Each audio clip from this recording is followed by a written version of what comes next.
Never before have we been faced with so many choices about how we should think, act, and live.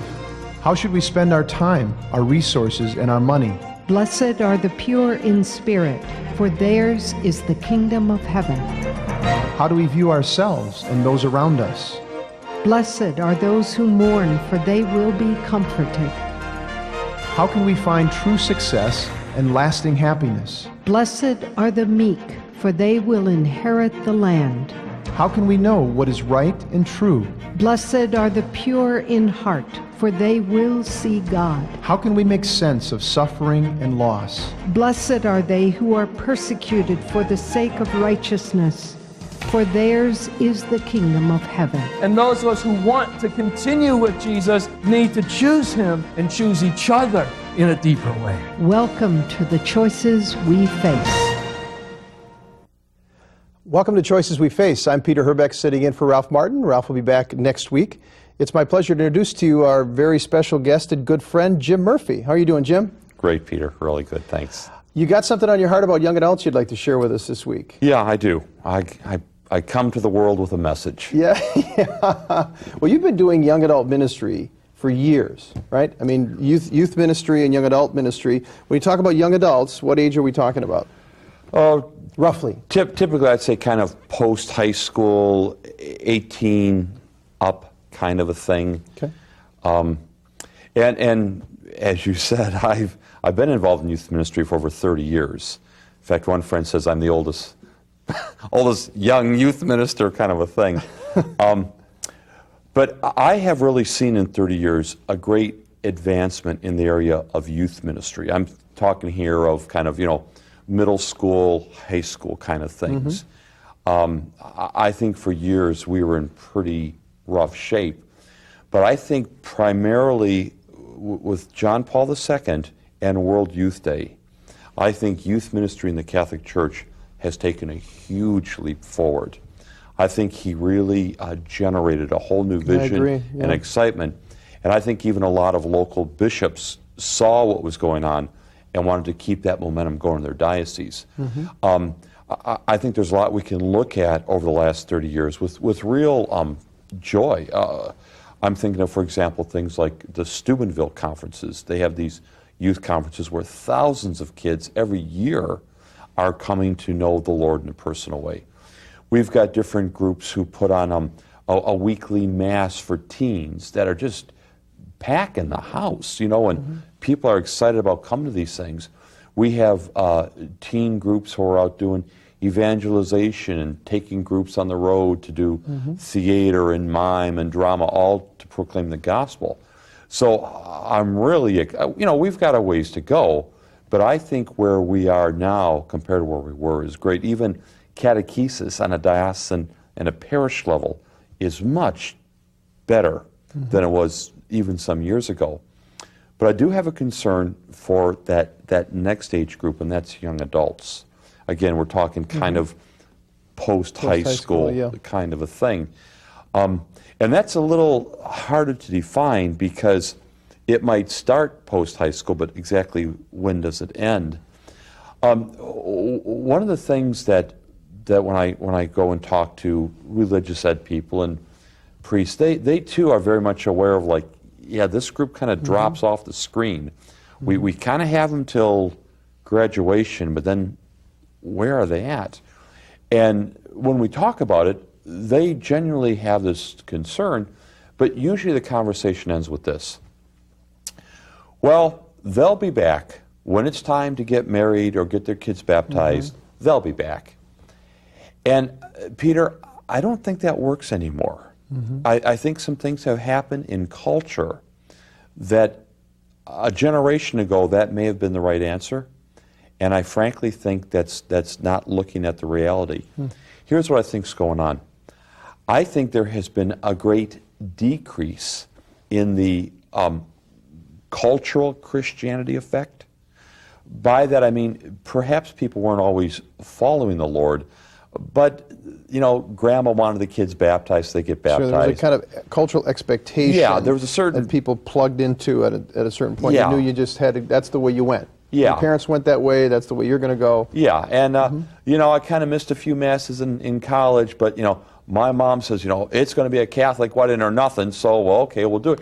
There was a certain inertia to kind of do the Christian thing, the Catholic thing.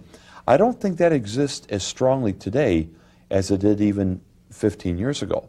I think a second thing that we're not taking into effect here is that a lot of young adults, they're living in a world where there are no longer not only Christian boundaries, but familial boundaries. I mean, you could be 17 years old and, you know, kind of sneaking out on a weekend and things like that, you know, but basically you lived in a family, you went to school, there were certain parameters. Now these folks are graduated either from high school or even college. They got jobs, they got careers. They're pretty much perceive themselves as kind of like, hey, I'm the master of my own destiny. And they're in a very secular world, a world that's very, what do I want to do? It's all about me. So it's kind of like, yeah, I can kind of do what I want now. And doing what I want often doesn't include living this life of faith. I think a third thing that we have is that there are a lot of young people who are seeking and searching, and in some cases desperate to find the meaning of life. Now, for whatever reason, they don't feel like they're finding that in the Catholic Church. So this is often a time when young adults go off and look at other things, other religions, other lifestyles, excessive consumerism. You know, that old saying, you know, looking for love in all the wrong places. And so there is a hunger, there is a searching, but there's so many alternatives out there as they perceive it that you might find what you need somewhere else.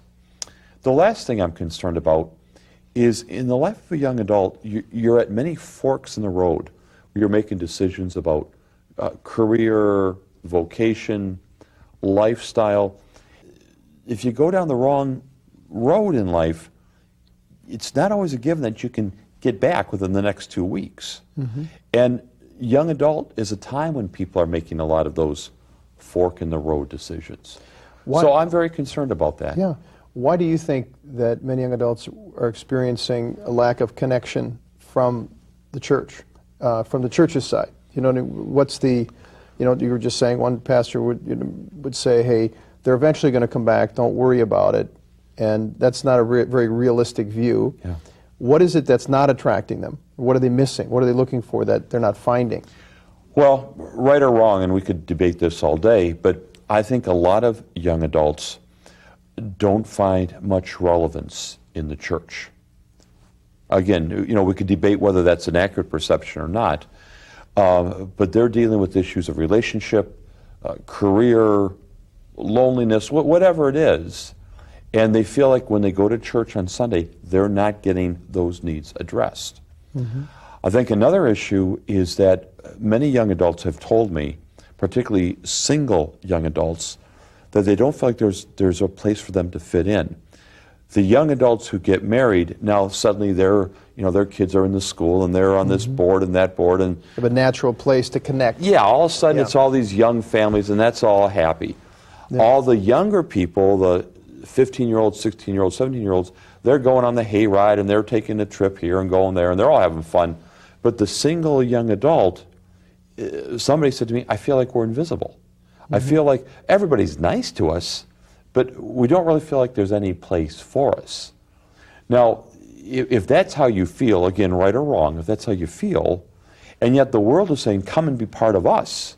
You know, we're relevant, we're current, we're cutting edge, we're exciting, come and be part of us. Well, it's understandable that you would tend to gravitate towards a more, what you perceive relevant, a place that really does seem to want you, as opposed to a place that doesn't seem relevant, and a place that you're kind of a benign presence. Now again, I want to hasten, I'm not saying that this is all one-sided, but I'm saying if that's the perception, well then it's understandable why you won't want to be part of that. Yeah, there is a gold mine there in the church, but a lot of them don't see it. A lot of them haven't seen it, they haven't touched it, and they need to be brought back in faith. They need to be evangelized or reached out to, or whatever you want to say, to be brought back in, to be able to see and experience and share the treasure of what's present there. You know? And I think too, Peter, as I said, this works both ways. I would absolutely agree with you that the church is a bottomless treasure. There's no end to the joy and the peace and the purpose and the fulfillment that we can find with Jesus in the Catholic Church.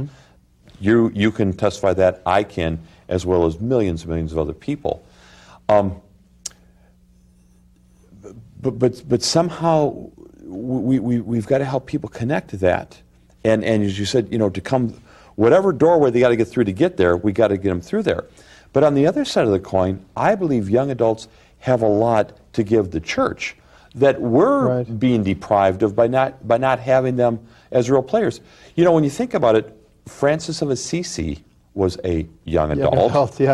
Ignatius of Loyola, Therese of Lisieux, Timothy, Paul writes to this young adult who's a bishop, for heaven's sake. In the Old Testament, we have Joshua and Caleb, these assistants of Moses. Jeremiah, the great prophet. All these people who were, but a youth, as the scriptures would say. I mean, where would we be if we had said to them, well, come back when you're older? My gosh, where would we be today without them? I think young adults have, I think there's a zeal, there's an idealism, I think there's a certain, in the best sense of the word, a certain recklessness, like, let's take a chance, let's go for it, let's burn our bridges and go for it, that as we get older, we tend to get more cautious. We need a few more risk takers in the church, by my estimation. Also, young adults, because of where they're at that stage of life, they have more freedom than a married person with 6 kids and tied into a job and a $900 a month mortgage. They don't have the same flexibility that a young person who's renting an apartment, makes a good salary. They can go all kinds of different directions. So I think the young adult is impoverished without the church. But to be honest with you, I think the church is really impoverished without these great resources of these young adults. That's an excellent point, and I think we're going to need to take a little break, a little commercial break here, but when we come back, I'd like to take that topic again. What is it, continue to talk about what is it they bring, and what the Lord's calling, and what the Lord has for us through them, okay? God bless. Are you searching for ways to grow in prayer and holiness, in reading and sharing the good news, and in living as a disciple of Christ? Do you want to be challenged, encouraged, and strengthened in living out your faith daily? Then join us this summer at the Renewal Ministries Institute.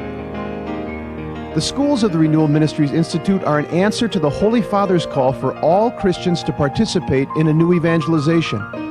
Noted biblical scholars and lay missionaries join the Renewal Ministries staff to provide dynamic, orthodox teachings that will re-energize your faith. Daily participation in the sacraments, worship, prayer ministry, adoration, and fellowship with Catholics from around the world will revive and deepen your commitment to the Church's mission. Call 734-662-1730 today or visit us on the web at renewalministries.net to find out more about the Renewal Ministries Institute.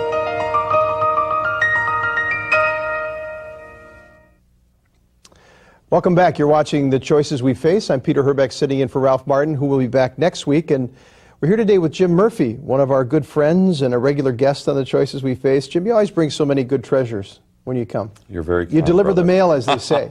You're very kind. Today we're talking about young adults in the church. And we, just before the break, you were talking about the gifts that young adults have for the church that in many ways are untapped at this point. Can you say a little bit more about that, Jim?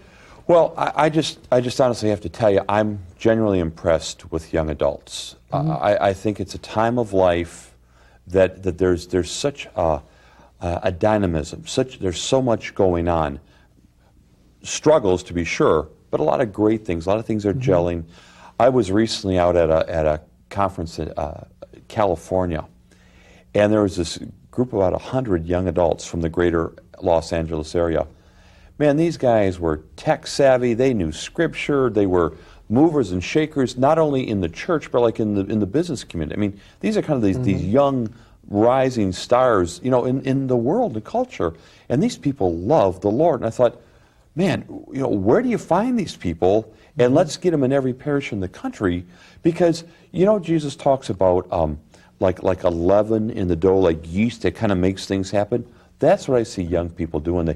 they fire up. Sometimes they ask a few hard questions. Yeah. Sometimes they're a little, in a good sense of the word, a little irreverent. What I mean by that is they won't always just take the status quo. They want to know, well, why, or could we do it better? And we all kind of look over our glasses and say, well, we know better. Yeah. And they say, well, maybe you don't. And I think sometimes we need to be challenged.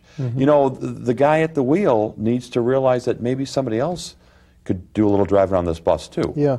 And I think they respond to dynamic challenge. I mean, Yeah. they respond to the real call to discipleship, a radical call, not a staid, comfortable, constant patting on the back. We're so glad that you're here. I mean, it's good to say that, Yeah. but they want to be challenged to be able to hear the call of the Master and know what it means to live a dynamic, purposeful, passionate life in following the footsteps of Jesus. I had a rather sad thing happen right along those lines. I was kind of, talking to a group a while ago and really, serve the Lord and serve the church. So one guy, I guess he kind of got the message. He went to the parish and he said, I'm a young person. I want to volunteer to serve the church.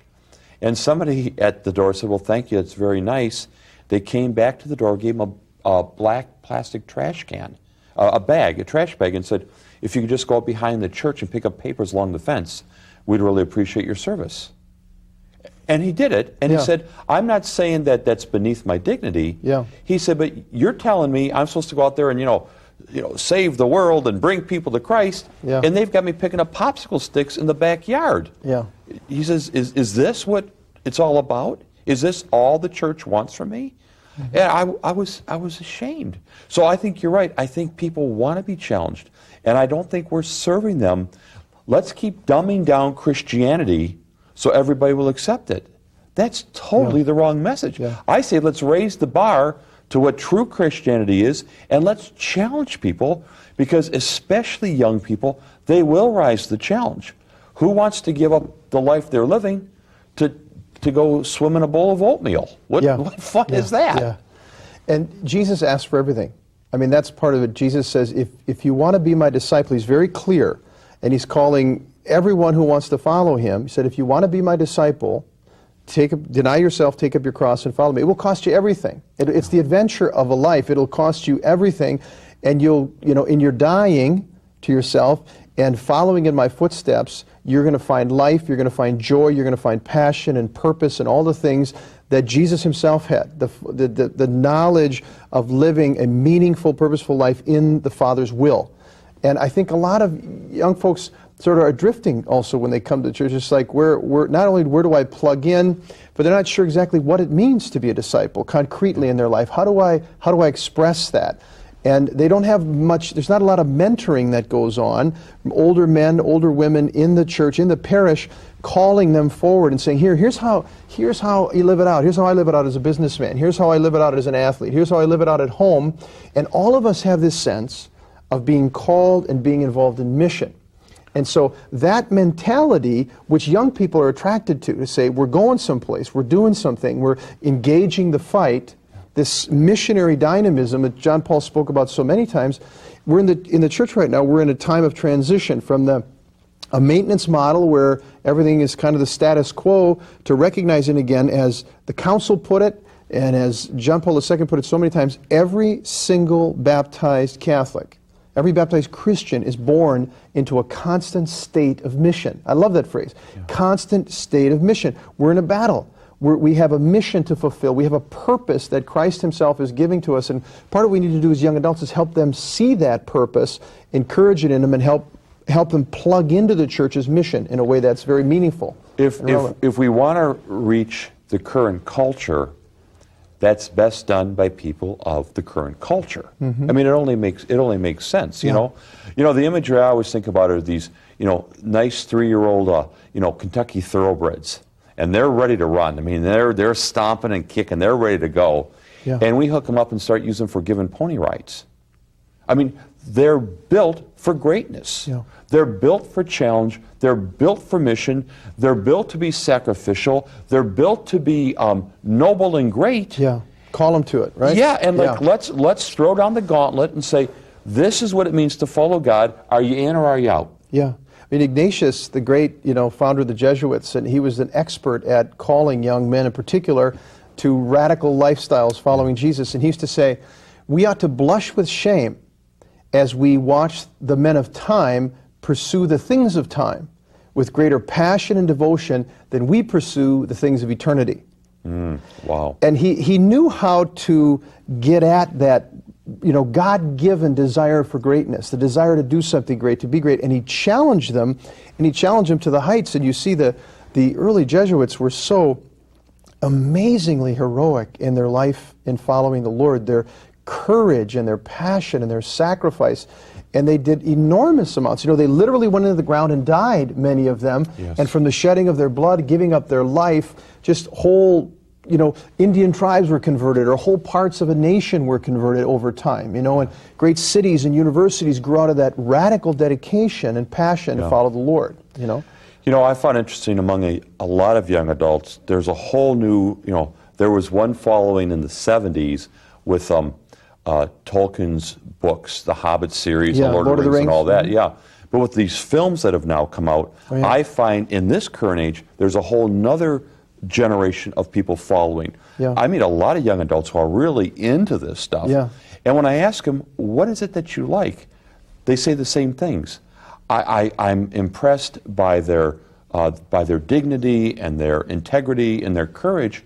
And I think everybody somewhere in them has a knight that's ready to come out and be noble. And we keep saying, well, let's play it safe. Let's not rock the boat. Let's not step on anybody's toes.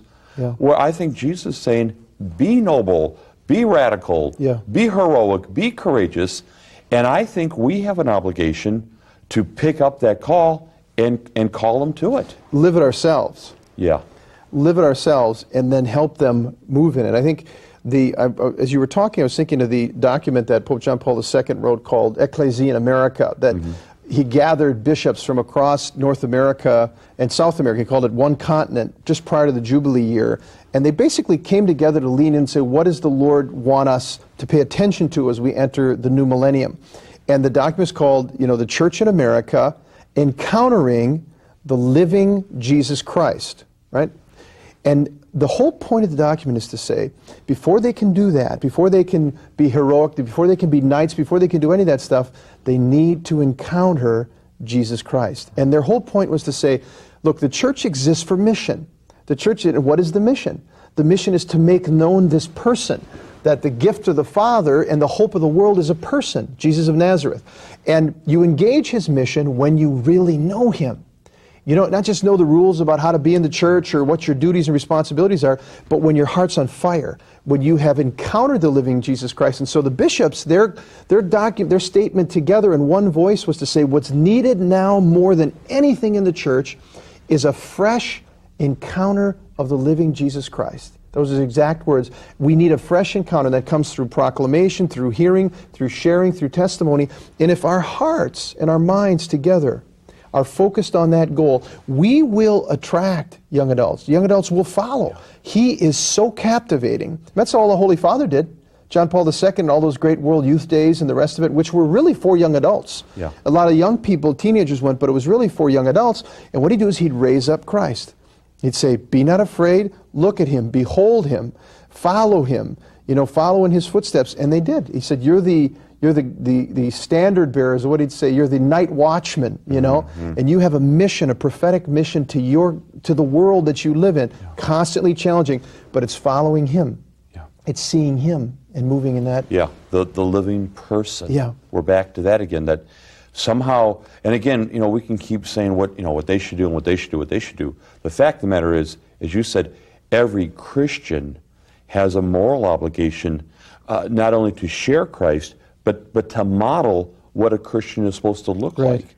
There should be a radicalness to all of our lives. There should be an enthusiasm in all those who call themselves Christian. I mean, somebody said, if following Jesus turns me into what you guys look like, no thanks. I don't want that.